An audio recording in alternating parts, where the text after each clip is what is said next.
Love, life, and lessons from the past.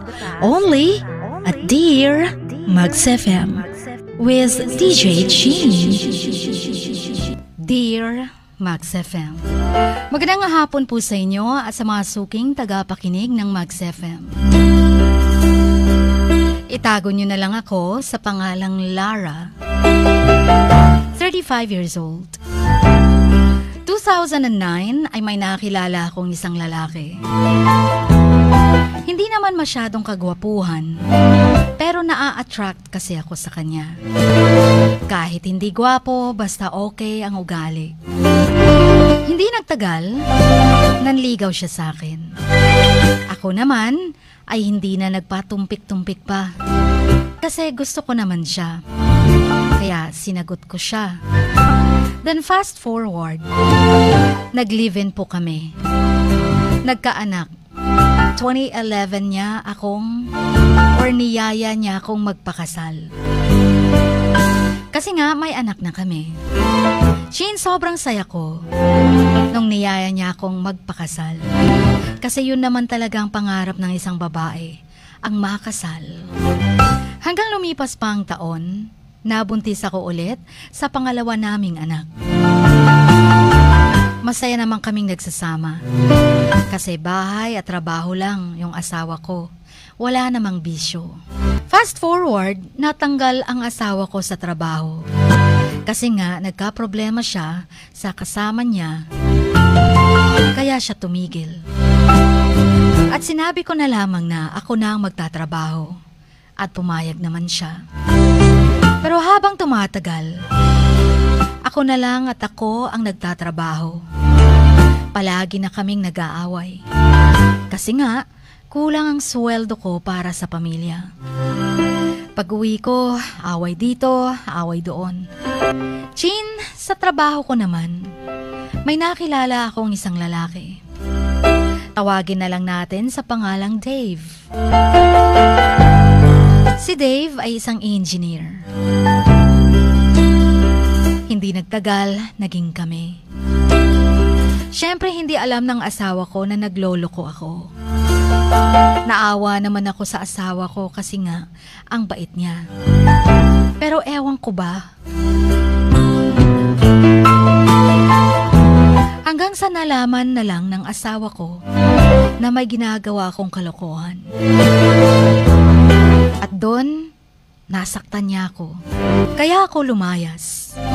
Hanggang sa nagkahiwalay po kami ng asawa ko, almost 3 years. At ang mga bata ay nasa mga magulang ko na. At doon na rin ako nakitira. Masaya kasi ako sa piling ni Dave kung magkasama kami parang wala nang bukas. Kaso nga lang, nalaman ito ng asawa mismo ni Dave. Pagkakita ng asawa ni Dave sa akin, sinabi niyang layuan ko daw si Dave. Buti na lang, Chin, hindi naman matapang ang asawa niya gaya ng ibang asawang nag-ieskandalo. Mabait naman ang asawa niya. Kaya doon ako naawa. Gusto kong itama ang mali ko. At nakapag-decide na akong iwan na ng tuluyan si Dave.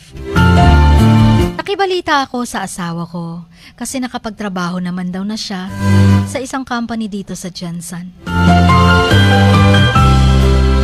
Nagtanong-tanong ako sa kaibigan niya kasi sa 3 years na paghihiwalay namin, akala ko ay nakahanap na siya ng kapalit sa akin. Kaso hindi pa pala.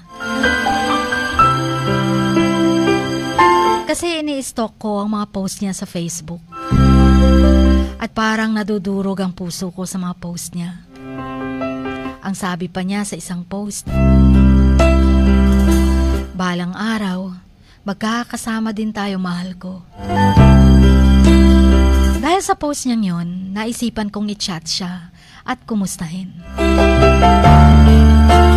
Sabi ko, kumusta ka na? Nag-reply naman siya. Sabi niya, pasyal naman kayo dito sa akin. Miss na daw niya ang mga bata. At naawa naman ako sa kanya, Chin. Kaya ayon, namasyal nga kami sa kanya. namin doon, hinawakan niya ng mahigpit ang kamay ko. Sinabi niyang miss na niya ako. Humingi ako ng tawad sa kanya, Chin. Humingi din naman siya ng tawad sa akin. At nagplano kaming ayusin na ang pamilya.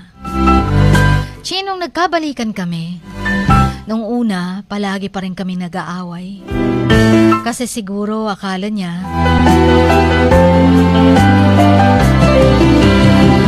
inuulit ko yung kasalanan ko sa kanya. Yung time na yon pareho kaming may trabaho na. Yung husband ko naman, pagdating niya galing work, nagsa-sideline siya. Pero nagtataka lang ako pagdating niya sa bahay. Palagi siyang galit. Palaging nagdadabog. Pero wala lang yun sa akin.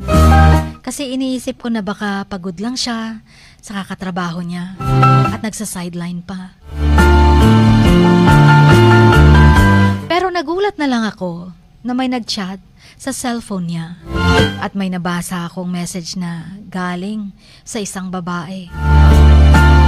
Ang sabi pa sa chat, "Ga, sunduan ako." Yan ang nabasa ko mismo, Chin. Kaya hindi ako makapaniwalang magagawa yun ng husband ko. Kasi akala ko, mahal na mahal niya kami. Kaya yun, umiyak ako ng sobra. Sinabi ko sa kanya na ayoko na. Pero niyakap niya ako. Ang sabi niya, "Mang, kasaylo ako. Nadalara ko sa temptasyon." Pero Chin, tuloy pa rin ako sa pag-iyak. At napapaisip na ito na ba ang kabayaran ng ginawa kong kalokohan sa kanya? Kaya Chin, pinatawad ko siya dahil iniisip kong kawawa naman mga anak namin if maghihiwalay kami.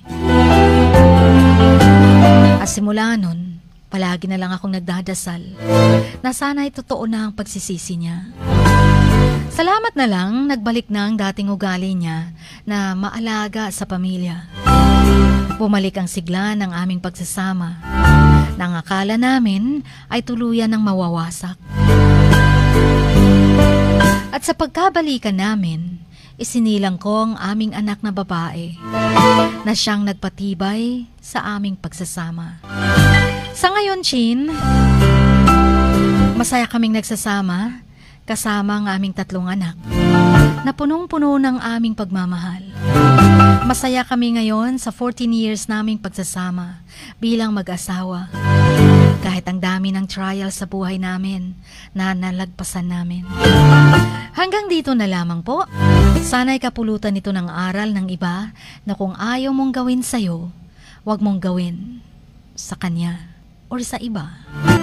Maraming salamat sa pagbabasa ng aking sulat. Ikaw na bahala. Mali-mali yung pag-type ko. Ang inyong kamaks, Lara.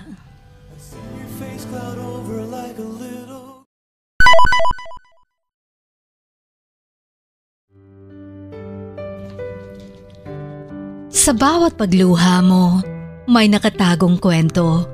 Sa bawat ngiti mo, may gustong sabihin ang puso mo. At sa likod ng iyong halakak at maging sa pagkabiko mo, may mensaheng nakabalot sa iyong pagkatao. At ang tanging nais mo lamang ay mapakinggan ang mga ito ng buong mundo. Dear Max FM with DJ Chini. Life has got all those twists and turns. Stand up for what you believe in. What lies behind you and what lies in front of you pales in comparison to what lies inside of you. Dear Max FM with DJ Chini. Sabi nga nila, ang pagsusulat kapag masyado mong diniinan hanggang sa susunod na pahina ay nagmamarka. Katulad ng pagmamahal, kapag masyado mong ibinigay ang lahat, yung sakit na gawa ng nakaraan, dala pa rin hanggang kasalukuyan. Dear Max FM, you own your story and you are the author of your own book of life. Don't let others write your script, but let others hear your story and make them inspired.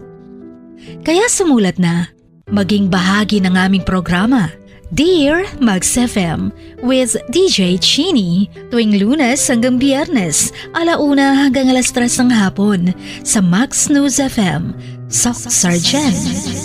Love, life, and lessons from the past only at Dear Max FM with DJ Chini.